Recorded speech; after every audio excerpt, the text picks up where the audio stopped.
You're going to be less affected by that because you are actually getting, this pleasure for you in other ways and not so deprived of it, such that now the food becomes the number one vehicle for getting it, and it feels so unfair. Hi, welcome to the Judy Terrell Show, where I explore topics intended to optimize everybody 50, 60, 70, and above.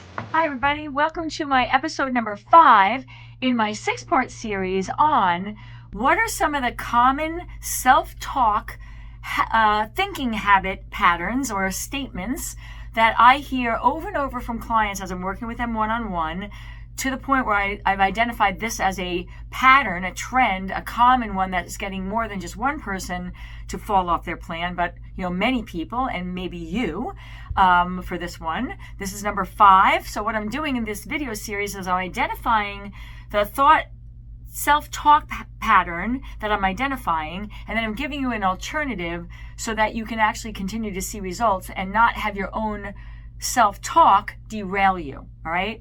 So like I said, this is episode number 5 in my 6-part series. And this is one, again, these are all ones I hear over and over again, and I've identified them as a trend, a pattern. And this one goes like this. I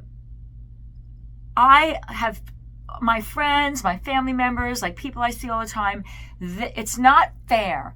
They get to eat whatever they want, and yet they're thin or they're losing weight, but I don't even have to eat it. I just look at it and I gain weight. So it's not fair. Other people can eat whatever they want, and I can't, and I'm still gaining weight, and it's not fair. All right. So if you are identifying with this, stay with me because I'm going to tell you what we need to do to replace it. But there's an underlying belief system and thought pattern that underlies that one, that is the real culprit. But this one, if you're hearing yourself say that, is the kind of like the canary in the cave that I want it to get your attention.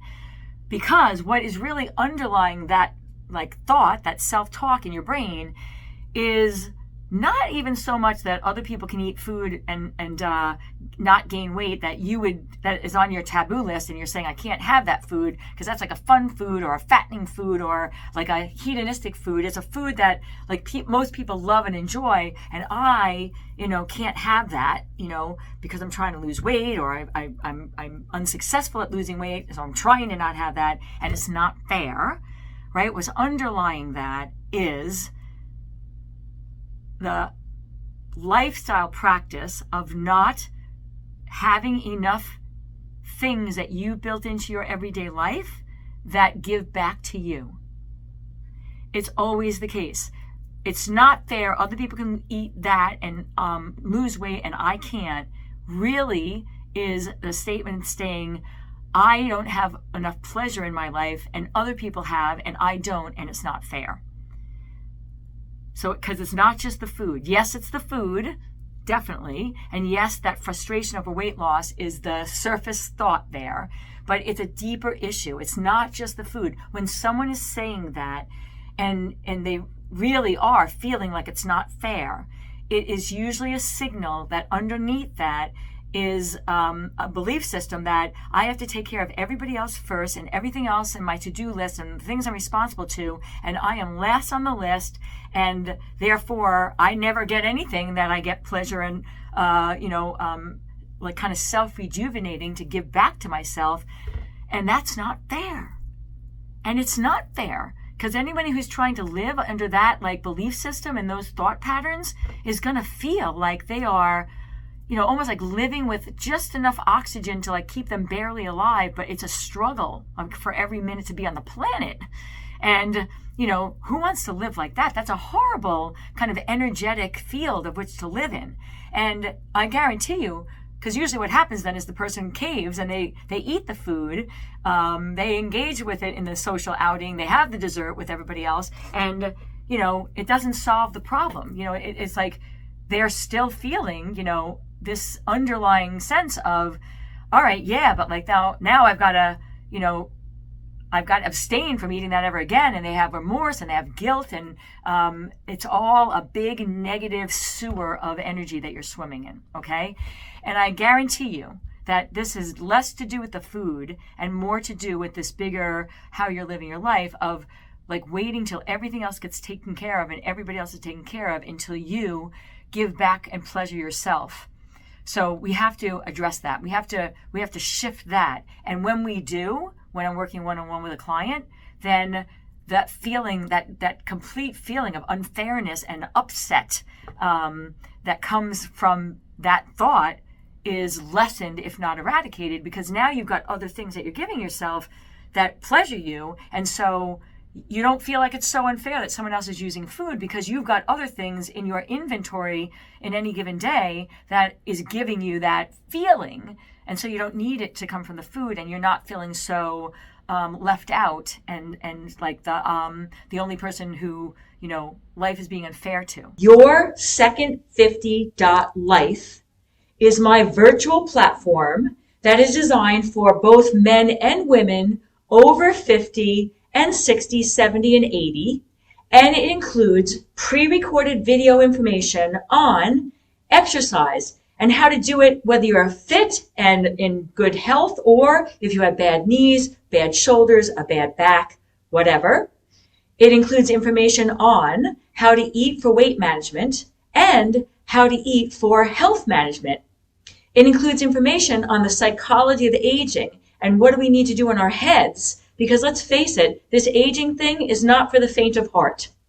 So your Second 50 Life is a virtual platform of resources that you can access at your own leisure, but it also includes 2 times a month live video coaching with me so that you can bring your own individual questions and get individual coaching, as well as have access to all the information on the pre-recorded videos.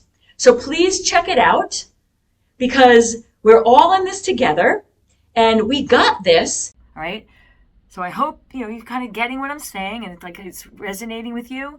So the solution here is, okay, in order for me to help myself with my weight loss, I've got to make sure, if I want to stay away and not feel that drive and that inner compulsion to engage in this pleasure food that other people are eating and feel such a sense of unfairness, if I want to avoid all that, then I've got to make sure that I have non-food pleasurable things that I'm scheduling in to my day, so that I'm not feeling that and it's so unfair and everything that, this feeling of just not having any pleasure in my life, or a minimum amount, not enough to sustain me, is now gets transposed onto the food and other people's eating. Okay, so we're trying to separate those by having some things that you have that you're scheduling that take care of you.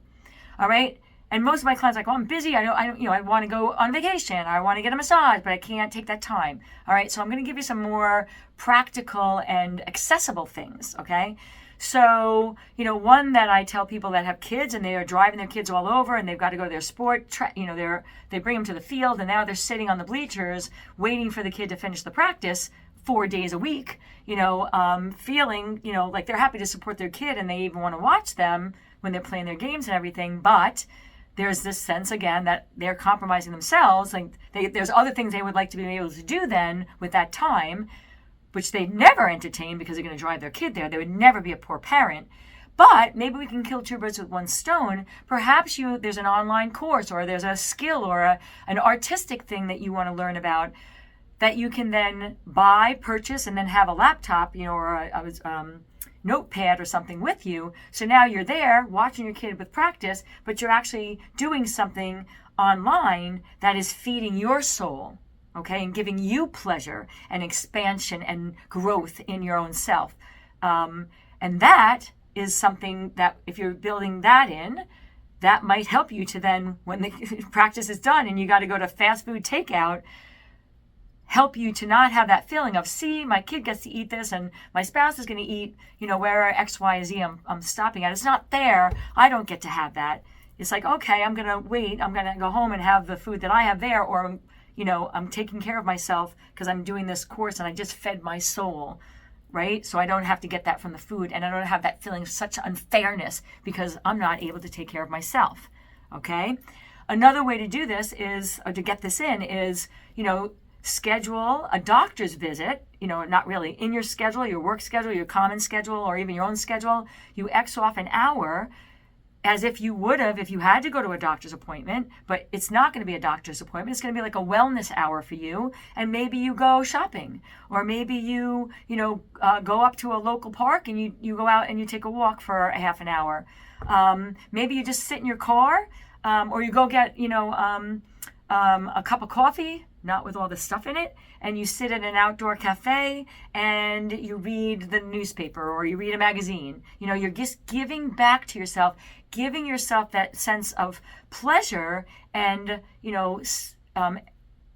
joy and rejuvenation of your own batteries, energetically, metaphysically. And when you're building in things like this, then the unfairness of other people eating food that you're trying to avoid is much less hot. It's much less affecting to you. It's almost like water on a duck's back. You're going to be less affected by that because you are actually getting, this pleasure for you in other ways and not so deprived of it, such that now the food becomes the number one vehicle for getting it, and it feels so unfair because you're also trying to lose weight, so you can't engage in it the way some other people might. Okay? So again, the thought pattern number 5 that I'm identifying here is, it's not fair. Other people get to have pleasure and eat the foods that they love and enjoy them, and I can't because I'm trying to lose weight. Gets replaced with, when I'm having that thought, it means that I am not getting enough giving back to myself on a day-to-day basis, and I got to take a look at that, and I've got to schedule in some things, like the 2 examples I gave. They don't have to be, a day off, or it's not like, going outside your everyday habit patterns, because the ones I just gave you are things you can do in your everyday existence. They don't require you to go someplace special. And identifying a couple of those that you can then put in, it's almost like you're giving yourself a brownie or a dessert by, taking the hour class of this 6-part series that's feeding back your soul about, a topic or a skill or something, an art that you are trying to learn, for example. Okay, so thank you for joining me. This is episode number 5. There's one more to go, so stay tuned for that. And if you're getting some wisdom and some help from this video or my videos in general, then you definitely want to look into my platform, yoursecond50.life, where there's a whole virtual library of support for everything having to do with weight loss and health and longevity for women and men who are over 50. It's a virtual resource library. It also includes group coaching and individual weekly touch base to help you to achieve your goals of weight loss. So check that out, everybody, and I will see you on episode number 6. And if you would like to have access to some of my additional resources, I can be found at Facebook, Instagram, YouTube, and on my website, www.judyterrell.com.